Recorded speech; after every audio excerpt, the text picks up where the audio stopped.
Dearly beloved, we are here to solemnly wish our dearest... I can't even say that. I don't even know what the fucking thing is. Let's do this again, Idol. Yeah, hang on. Oh, well, Dude, welcome to all the Big Book videos where I struggled to find an intro. That's what happens when you call me. It's like, we're going to say goodbye to Discovery tonight. I'm like, okay, let's do that. Anyway, yes, you may have heard the very solemn, sad news that Discovery will be ending after Season 5, which is airing in 2024. And we thought we'd actually go out of our way and take the time to sort of work out why this has happened and also, you know, what the effects of that will be. I'm struggling to talk tonight. What is going on? You're so taken by this news. I know, it really hit me hard. And to be fair, like when I first heard the news, I was a bit like, okay, with the the Paramount Plus, which we'll get onto, the Paramount cuts and all that, I kind of expected a cancellation, but I wasn't expecting it this soon and also this far away. I thought maybe they'll do a 6 and then kind of calm Disco down to make way for Strange New Worlds, but not only are they cutting Discovery, they're pushing the final season back a year, which we kind of all expected it to be this year. So I was a bit shocked, and afterwards thinking about it, I was a bit kind of like, oh, I'm quite sad now, because as you know, I'm a fan of Discovery, and we kind of think we've got half and half here, haven't we? We've got some not negative proponents of Discovery, but we've definitely got some sort of like both sides of the argument, one might say. Guys, fair and balanced. Yeah, absolutely. This is why we brought Frank on. Otto needed a friend. Speaking of Otto, how did you find this announcement? And yeah, please. So I started looking up numbers, ratings and such prior to this, and I was surprised. I'm not fully caught up with season 4. Saw the first 3, but I was surprised at the big decline for season 4 for user and critic ratings, because I've heard from a lot of my friends who do watch, which is the reason I was keeping up in the first place, that they really they thought it was on the upswing in terms of writing cohesion and such. So it was surprising to see across the board, Metacritic and Rotten Tomatoes and IMDb and all sorts of sites show the popularity falling for the series as a whole and then for season 4. So I guess if I'd seen those earlier, I wouldn't be as surprised with the news, but yeah. Yeah, that's when you brought that. I was kind of baffled because I was like, Discovery is one of those obvious instances of like, it's one of those rules that television usually gets better as it goes, as long as you have more time to work out the kinks. What actor is working out here, what actor is not. What plot lines do people give a shit about, what do they not. What direction do we want to go with? And usually as things go along, they get better. Like sometimes you obviously hit that plateau and then things start to get slightly worse, as they do with, say, TNG Season 7, where you start to get we're all out of ideas. Let's just throw a lot of family members at the storylines, right? How dare you? Sub Rosa is unmatched, my friend. Yes. And Inheritance and... No, not Inheritance. What's the other one? The one with Picard's son that's awful, that no one likes. Oh, Jason Vigo. Jason Vigo. Yeah, that fucking garbage. So, like, Disco is one of the strongest, I think, arguments for a TV show getting better as gone on. Because Season 1, I like it, but boy, does it not hang together at all. That has no cohesion whatsoever. You could switch entire running episodes around and it would make more sense.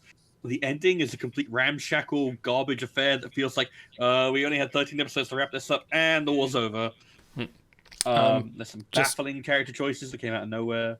Quick interject. Frank, got a bit of feedback coming on your mic there. Oh. Just noticed that. Yeah.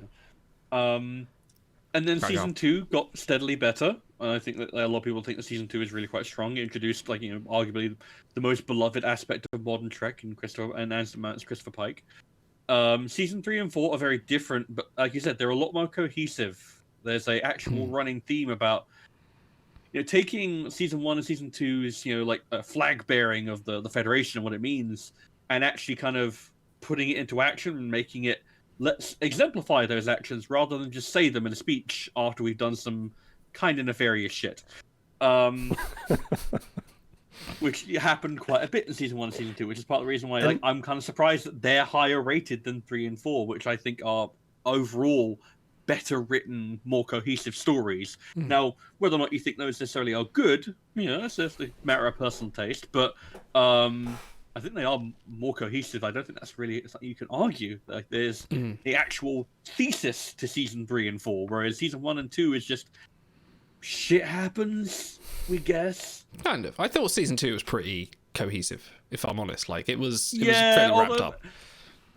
The people have speculated that the original identity of the Red Angel was going to be something very different, and then that's the reason why there's a hard left turn on that. I could see that because it does kind of just come out of nowhere with the revelation as to who that is, and reveal it. Oh, we need to go to the future. Change who the identity is so that we can leave. Type thing. But that's something that only the fired showrunners could probably tell us, and they're keeping stum. But yeah, no, it's one of those weird things where season 3 and 4, I don't know why. Because especially season 4, I haven't seen it yet. I'm going to be watching it now. I feel like I should save it like a bottle of wine in the fridge, just to keep it and enjoy it like a fine vintage. There's only so much of this left. Frank, how about everyone has said that season 4 is a really cool one. But... What about you, Frank? When you heard the news on this, because you're not Discovery's biggest fan, so what was your sort of initial reaction to this? It's and hopefully you don't get feedback now.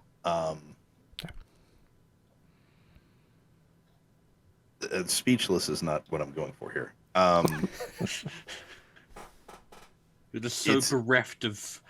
We're recording this at 2 a.m. on the East Coast. Live TV, folks. I had a whole thing prepared, and then it's just suddenly, does it even matter? We existentially lived through drama behind the scenes with writers, with showrunners, with producers. As the viewer, we lived through that in season 1 and 2, and it was painful to a degree because it was not, to your point, a cohesive story all the way, and it didn't get its footing until the end of that little area. Yeah, they did things that could have been better. Yeah, they did things that were really cool, and there's a lot of people out there that would wipe their nose with Discovery as much as there are people out there that would wear a disco t-shirt like me. I'm wearing one today. To support our fallen troop. The reality is, at the very least, the show brought back to the public a franchise that was effectively, from a television standpoint, dead, and had been dead for working on 20 years. Take the movies out. And it has allowed, through that initial success, all these other shows, which are opportunities for actors and people working behind the scenes, and of course us as fans, new content to consume, and keeping this franchise alive that tried to die a year into itself 50 some odd years ago and was only revived through a write-in campaign from its fans. So really the fans benefited regardless of if they like disco or not. They've benefited from its life and now impending death. We knew it wasn't going to go on forever. I figured it would make season 6 and that'd be it. I didn't think there would be a 7. I'm surprised to see it get pushed back a whole year because they have finished principal photography on it. It's shot. It's in a can. Well, there's no more cans, but it's on a hard drive somewhere. But now they've got to rework a lot of stuff, I'm guessing, which is, I guess, fine. I'm not as sad for the end of Discovery because I think we're nearing the end of what that show could do, because I'd rather see it, and we'll get into this later, I'd rather spin it off into 31st Century Starfleet Academy and other stuff. I'm sad for the possibility of what will happen to our other shows that we have right now. Are they going to be unceremoniously also put on the transporter pad, and a certain transporter chief who will remain unnamed, Rand, is transporting them, and they go bye-bye. Yeah. So let's sorry, Otto, go. I think it probably steered us wrong by starting with the ratings, because if I had to guess, and I have zero expertise in the matter, so I probably shouldn't be guessing, it's more external factors than storyline and that kind of thing at this point. It might be death by a dozen cuts. CBS has been known for a long time in the States as having more of an older catalog, or catalog dedicated more toward older viewers. Their streaming platform is lagging behind others like Disney Plus. There's a lot more Trek options, and I think we once they started coming out, all the different shows, we were kind of asking, when will Trek start cannibalizing itself? Can they really have 5 shows running at once? And so, Yeah. where they were the first and to bring Trek back, and we had all eyes on them. Now you have a lot of options for Star Trek. So I think there's a whole bunch of different issues here. And even if some of them only account for a 3%, a 5% drop in popularity, those add up to the point where it's not viable for CBS. Yeah, and I think we need to look at the idea of like why this came to be. The news all spun out that Paramount itself were going, right, we need to cut our streaming services for what, the same reason that every tech company and every company is cutting, but everything all around, everything's just really expensive right now for a variety of reasons. But I think the reason that the Paramount's looking at Discovery specifically is saying, right, we've got this long running TV show, but hey, over here we've got Strange New Worlds, which is basically run out of the gate. Fans love it for the most part. Critics love it. Everyone just wants it to continue so much. Like it's won tons of awards. We've also got Lower Decks, and Prodigy, which are cheap-ish to produce, require very little downtime and can go on the ride. And obviously they've kind of sort of fallen on the wayside on the Short Treks project, and Picard is ending. So they're kind of looking at the future and kind of going, well, if we can ride the Strange New Worlds train out and maybe put out maybe 1 or 2 other little live action things out, let's not talk about Section 31. It's still in development, but for example. But I think this is definitely, they're now putting their eggs in the basket of like, right, Strange New Worlds is our poster child for this, and rightfully so. To be fair, it is the poster child for Star Trek at this point. Like, it does everything that kind of everyone really wants. Discovery is its own thing, and yeah, rightfully so that it's come through as the sort of the progenitor for everything else, and it has its own style with its own problems. But I think definitely if you look at it from a producer's standpoint, from the person in charge of the money, you kind of go, well, this thing's won awards, and this thing has just caused us nothing but problems and controversy. Maybe we nix this in the bud. And fair play to them. Don't do a Firefly and just go, right, we're cutting it, no season 5. They're giving it a chance to end, which is the best of all scenarios. We're gutted it didn't get the 7 seasons and 3 movies, but at least they're going to have a chance to sort of wrap up the stories with potential, like Crank said, to spin off in the rumoured Academy series. Well, that is sort of the thing, is you when something like this is cancelled, you have to ask yourself a few questions, which is, namely, where did we go from here? And it's really easy to see where you can go from here. They literally open up an entire new part of the setting, which we had never seen before. It's still relatively untouched. It's still kind of... It's not as unknown as, say, TNG era was when it first debuted. We know more about the 32nd century just by nature of knowing more about the world previously. But there's a lot that they didn't want to establish, and I think they were kind of right to do that, because it means that they've got a lot of room to go out and do. They can do a Voyager J series, they can do a Starfleet Academy series, they could do a Captain Saru spin-off if they want. They could do any kind of number of things. Hell yes. Exactly. Guess what? That's the other thing, is that Discovery ending doesn't so much fill me with like sadness as go, well, there's still a ton of ways in which it can survive. We can get Discovery books. We could probably get like a ton of cameos and like other things. We can get tons of spin-offs. Like, we could probably get video games at this point as well, like now that they actually are making Star Trek video games again. Disco will live on in some other... Guess what? Star Trek doesn't die. Star Trek refuses to die. They tried to kill it. They failed. Yeah. Like, you can still go out and buy TOS comics that they're making right now. Yeah. Like, Enterprise has a arguably better book launch than it did actual TV run. And it's like, I don't know, you also have to ask yourself, what was the natural end point for Discovery? Because once they got to the 32nd century, it's like, okay, cool. How many stories do we feel we can tell with this crew in this time space? It's like, cool, we've done like the settling in, the learning, the setting in season 3. We did a big cool mystery in season 4, which is more about sort of like drawing the Federation together. Season 5 seems to be like a big old adventure, which is kind of good fun. But it's like, at some point, you have to ask yourself, how do we feel that we are leaving these characters in a complete state? And I think the fact that they felt that they could leave season 5, and then we assume they're going to be adding in some new scenes, some some farewells, some appropriate scenes to saying goodbye to everyone, and I'll see you in the spin-off. Probably very stoic goodbye scenes with no tears whatsoever. Yes, absolutely no tears. No tears. No, Saru will be and it's crying. like, well, yeah, Buckets. probably. Yeah, no, he'll be at his own wedding with the Federation, the Vulcan president. It'll be great. Yeah, there you go. That'll be how it ends. It'll be ending with a wedding. I'm really sorry. There you go. See, but guess I'm what? there. It's like these characters are in a much healthier place than when we met them in season 1. They are much more fulfilled. They have lived good lives. They've had interesting storylines happen to them.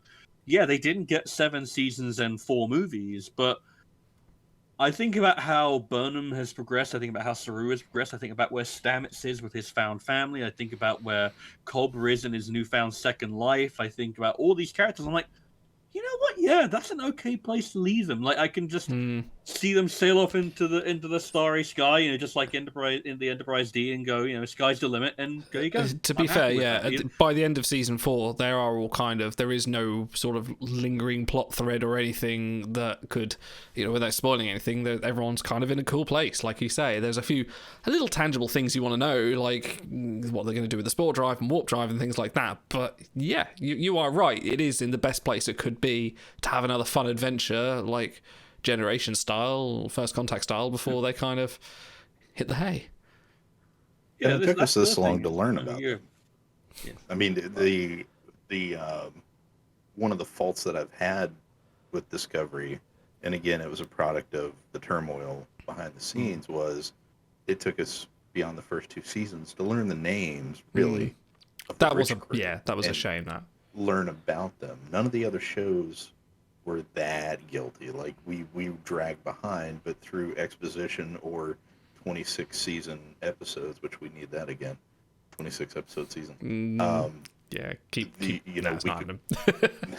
we could learn about everybody, and now we're just like, yeah, I can name Bryce and Reese and oh god, I'm starting to forget. But like, you can actually name the people, and you know a few things about them.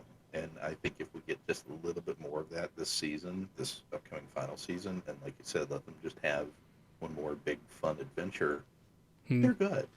We've done the purpose of Discovery, which is existing in its own little bubble, which outside of a little wink wink nudge nudge on Strange New Worlds will never be heard from again. This will never be referenced in another Star Trek, piece of media, maybe outside of Starfleet Academy, because it's top secret and banished from the records. So it's a good place to leave them in their own new bubble life. Yeah, and it's also a case of, if you think about the ways that Star Trek can end, this is one of the better ones to do it. We're not ending on Turnabout Intruder. We're not ending on Nemesis. We're not ending on fucking These Are the Voyages. That's true. By comparison's sake, they know going into the season that it's their final one. We haven't got to the end of season 5 yet. Deanna Troi and Riker could well pop up at a holodeck. It could happen. We never know. Don't let Berman in that writer's room. God, I'll shoot myself if I have to. But if you think about it, it's like, this is not, maybe not the platonic ideal, because I think the platonic ideal is still, DS9 and TNG's, the finales, which I think are basically kind of perfect for what they're meant to be. You can argue about DS9's a bit, but it's like, they're so much better. This is like a much nicer place. We're not going to end on Stamets dying in a ridiculous fashion and a holodeck program being run by like another character. We're not going to end up with a ton of plot lines left over. Like, hey, what about Trip into Pole's like romance? What about this? What about that? What about the whole Starfleet thing? What about the Earth-Romulan War? I look at Discovery. I'm like, yeah, you can spin off from that. There's tons of stuff to do. I wouldn't mind a Discovery movie if they think that maybe that's more financially viable. But you're definitely, yeah. You're good. I've had enough of Discovery, like right after starting it, which I've always been a Discovery not liker. I won't say hater, because there are certain aspects I like. But I will say the whole Galaxy in Peril thing that they keep rewinding on would actually play much better in a movie than in 10 episodes where there's a lot less fatigue setting in. And so for those looking for someone to dance on the grave, I will do it now. Let me read from the promo material for the upcoming final season. The 5th and final season will find Captain Burnham and the crew of the USS Discovery uncovering a mystery that will send them on an epic adventure across the galaxy to find an ancient power whose very existence has been deliberately hidden for centuries. It sounds a lot like the whole, Galaxy in Peril thing they've done for seasons. I'd say it And sounds a bit more Indiana Jones-ish, if I'm honest. Like, it sounds like, honestly, like Raiders of the Lost Ark a little bit. I could, the rest, dangerous foes who are desperate to claim the prize for themselves and will stop at nothing to get it. So there's definitely, it's the hint of Galaxy in Peril, and they have to stop it. So, which I guess circles back to the ratings, where if you've seen the same thing several times, maybe it loses its luster. The two data points that I'm aware of for network viewership is 9.6 million for the initial premiere in 2017. And then they played it again. Strangely enough, they played the Vulcan Hello again in 2020, and that dropped to 1.7 million. 0.2 in the demo. It was way down that night for viewership. So obviously there's a billion factors that go into that, but just as a fan, it's disappointing to see it drop that precipitously.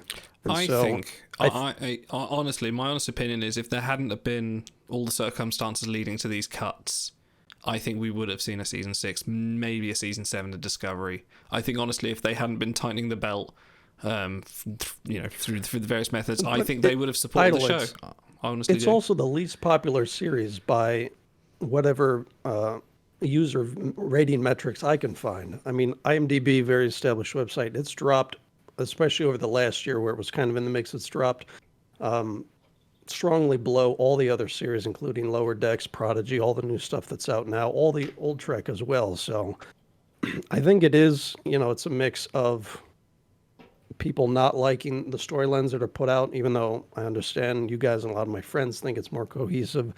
Budget cuts, CBS overall failing. So I think there's too many factors to point to, but I think at this point it is deserved, because even if they excel in one area, it seems to be that there's 2 or 3 other areas that they're flagging in. I think it has. Sorry, go on, Frank. Go on, Frank. Well, no, I'm sorry. I was just going to say, and I'm not trying to shit on your point where you say, hey, let it go for even up to a 7th season, but we all just kind of agreed we're good basically with where they are. How much more can we do with 24 more episodes? I mean, say that about TNG. For how many hundreds of episodes? I was about to say. Yeah. And DS9 ran a whole Dominion War. I think there's plenty of story there they could do, especially in an unknown setting which they're in. But rather than go over hypotheticals, like we are where we are at this point, and it is what it is, and it is a shame. I think for people, for whatever it was. As weird as it would feel at this point, and this is like obviously a hypothetical that would never happen, if they shifted to episodic, I feel like they could do a lot more to help stave off the fatigue and still tell stories that wouldn't necessarily affect where characters are in their life. And I mean, that's part of the reason why. Do a little bit of that. I think season 4 was possibly the most episodic of all the Discovery seasons, because they had the not quite in the same way as Stranger Worlds, but they had the overarching plot and they definitely had their scenes developed to it. But each episode was definitely of its own thing up until maybe the last sort of like 3 or 4, where they definitely sort of honed straight into, right, this is our serialized point. But no, I get what you mean. I think that's where Strange New Worlds, I think the famous phrase by Akiva Goldsman to Alex Kurtzman was, why don't we just make Star Trek? And that's kind of like Strange New Worlds was born. And the reason, it has been more fan popular than Discovery. But to your point with like ratings and critics rewards, I think we are still in the early days of streaming. There's been a lot of things like Marvel and Disney supporting their shows, even though they don't quite make as much bank, because they contribute to the overall whole of the fandom. There's definitely an overall tapestry of narrative that is formed by having these shows that can make its money back in DVD sales, in merchandise, by contributing to the lore. So I think, producers are more, maybe not in the case of CBS and Paramount, because those guys don't seem to know licensing and how to actually market your product for anything worth a damn, but that's another separate issue.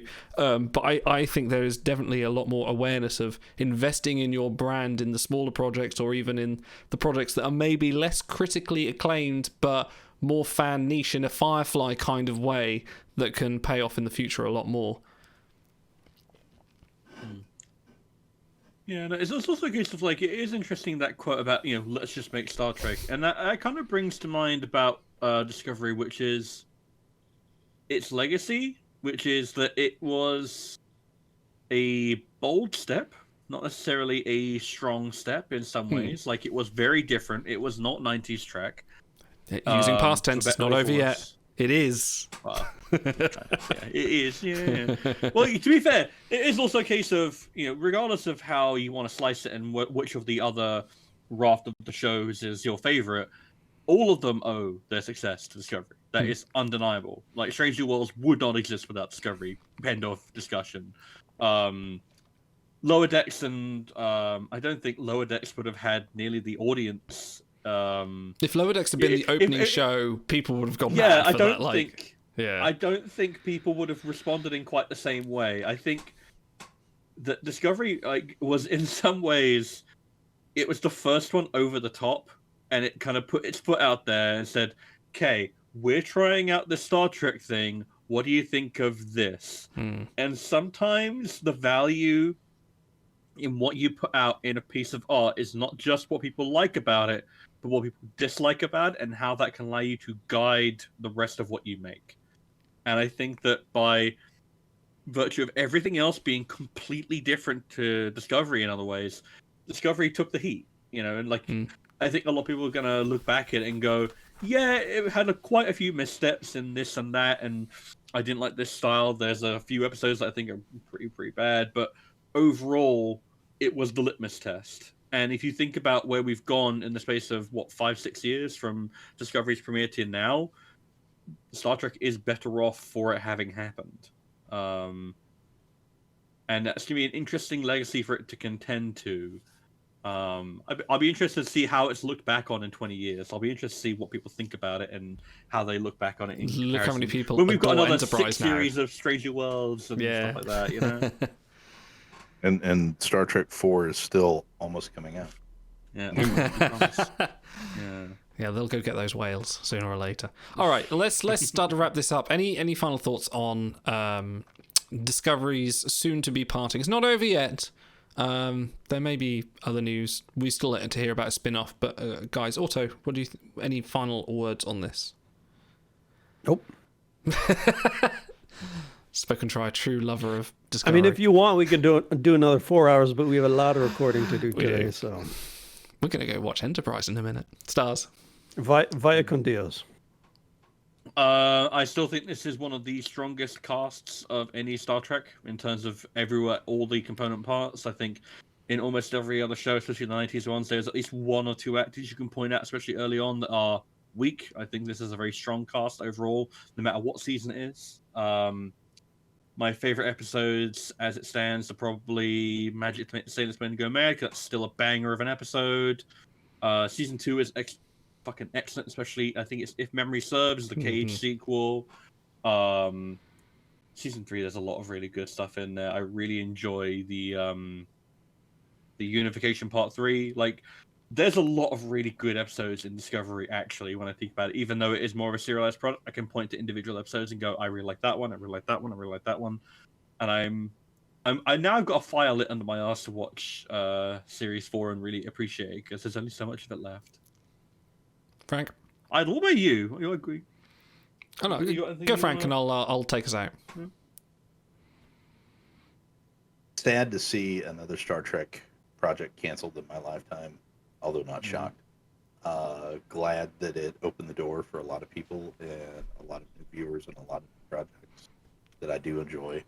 Hopeful for the future, and maybe they'll take this opportunity of a year off to retool the ending to really give it something special and make everyone sit down and go, holy shit, that was cool, that was worth it. Yeah, I think this is, as I said before, this is systematic of events in our world, of, budgets tightening, and sadly Discovery, as the legacy program, had to take the fall for other things to fly. And I think for all its faults, and I'm not going to deny it doesn't have faults, as much as a Discovery fan that I am, it's definitely had its missteps. I think there is definitely a legacy with it that will endure, and I hope this is not the end of the 32nd century. I want to see more of that world through whoever's lenses, whether it be a Starfleet Academy or whether it will be a Voyager J series or even a short track here or there. I definitely don't want to see this as the end of that world. And I imagine we'll, in much the same way, we won't see the end of the 25th century when Picard ends. So I hope that this is just them saying, right, we need to lose at least one of these premiere shows so Strange New Worlds can live, and then when Strange New Worlds concludes in 6-7 years, that hopefully that they can fly once again once the budgets get bigger and the Star Trek appreciation goes all round. But thank you everyone for joining on this, on not quite a post-mortem. I think we're going to have another post-mortem on Discovery when the end of season 5 and when we get through there. But Frank, Otto, Stars, thank you for joining us, and we will see you all later. Hopefully this is not the end, my friend. I just need to start playing Amazing Grace. Hang on. Yeah. There's Scotty and his bagpipes when you need them. Damn right. Of all the series I have met in my travels, this was the most Star Trek. Live long and prosper.